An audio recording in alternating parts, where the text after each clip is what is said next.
Good morning, and welcome to your daily Farm and Home Show, brought to you by the University of Kentucky Cooperative Extension Service. And now, here's your host. Good morning, I'm Joanna and welcome to the Farm and Home Show. This morning we're visiting with Brandon Bell. He's the Metcalfe County Extension Agent for Agriculture and Natural Resources. Good morning, Brandon. Good morning. Now, Brandon, a couple weeks ago, we might have thought that winter was never coming. Thought we would never need to turn the heat on. I know, right? 90 degrees in October, but we have gotten there. Now people are starting to think about firewood. Right. We didn't have fall. We went from summer to the dead of winter. I'm pretty sure from 90 to it's been down in the upper 20s lately. And that's a tough transition. It's a tough transition on me because, you know, in the dead of winter, I can handle it because I'm used to it.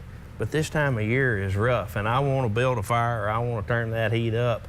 And firewood is something that is probably on a lot of people's minds right now because it may not be your primary heat source, or it could be. You could have a wood-burning stove inside. You could have one of the outdoor boilers that heats your home and even heats your water. Those are becoming very popular.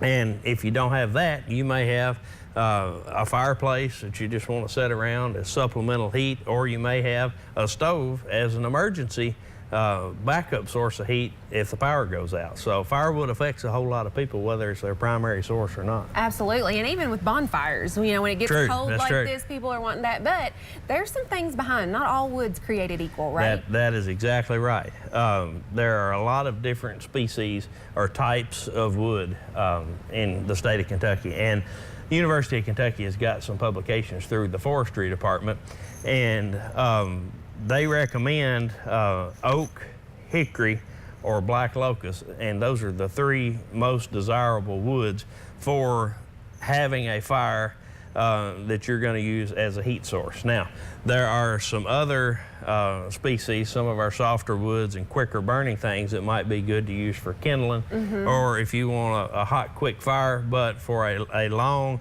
house heating, warming fire, you need to try to stick with those three if you can. Yeah, and I know a lot of people, they'll see a down tree or something and they'll want to cut that up for firewood. But knowing the species is kind of important to know how much heat you're actually going to be able to generate from that wood. That's exactly right. You know, those species will burn a long time and they will put off a lot of heat that we just discussed. But another thing, you said going up and cutting up a down tree. It's tempting as soon as that tree falls down to go saw it up, split it up, put it in the wood pile, and burn it. And sometimes people have to do that because they don't have access to seasoned wood or they ran out of wood. But we highly recommend using seasoned or dry wood. And this can be a process. It can take 6 to 12 months for it to properly season. But when we're burning green wood, what are we trying to do? We're trying to burn water. Well, burning water, that doesn't even sound right. And, you know, we can do it. Sometimes people will mix dry wood with some green wood, but it is not recommended. Try your best to get seasoned wood. How do you tell if wood is seasoned? Wood that is sawed into stove length and wood that is split.